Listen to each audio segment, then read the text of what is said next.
ल साथीहरु भेटनरी चोकमा चाहिँ उहाँ आमाले चाहिँ 81 वर्षको हुनुहुँदो रहेछ। उहाँको छोराछोरीले नहेरेपछि उहाँ आफैले चाहिँ दुःख कष्ट गरेर रुममा बसेर चाहिँ उहाँले चाहिँ तरकारी बेचेर बस्नु हुँदो रहेछ। एकदम दुःखद घटना यहाँ देख्न पाइयो।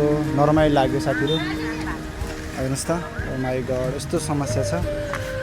उहाँ आफैले यो उत्पादन गर्नुभयो हो? आफैले है? किनेर लिएर कति फाइदा हुन्छ होला है? आमाले खाजा खानुभयो? आमा खाजा खानुभयो त?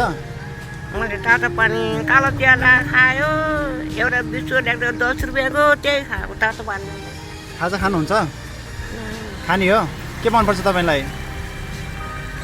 के भन्नु, मैले एउटा 10 रुपैयाँको बिस्कुट ल्याएको थियो अनि एउटा कालो चिया खायो, तातो पानी हालेर त्यही खाएको।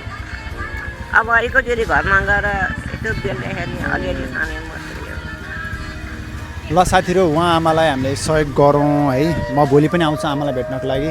कति सकिन्छ एकचोटि आर्थिक सहयोग अलिकति दिदेऊ न यार। उहाँ एक्लै हुनुहुँदो रहेछ। मलाई उहाँ चाहिँ 1000 रुपियाँ दिइदिन्छु म चाहिँ है। अब ल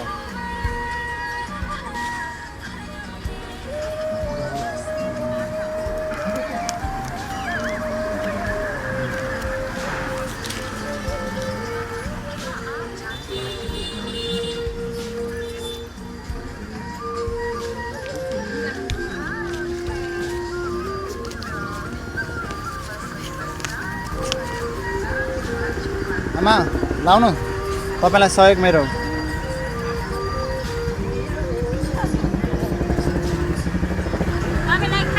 तपाईँलाई खाजा खानको लागि सहयोग दिएँ मैले। अनि मलाई यो लिँदाखेरि अनि म चाहिँ मैले भाडा राख्नु नि। हजुर मलाई पछि भाडा लाग्दैन भन्दा ऋण खाँदैन। मैले तपाईँलाई मेरो खुसीले दिए हो नि त नि। अरूको ठग्न झुक्काउन चाहिँ भएन।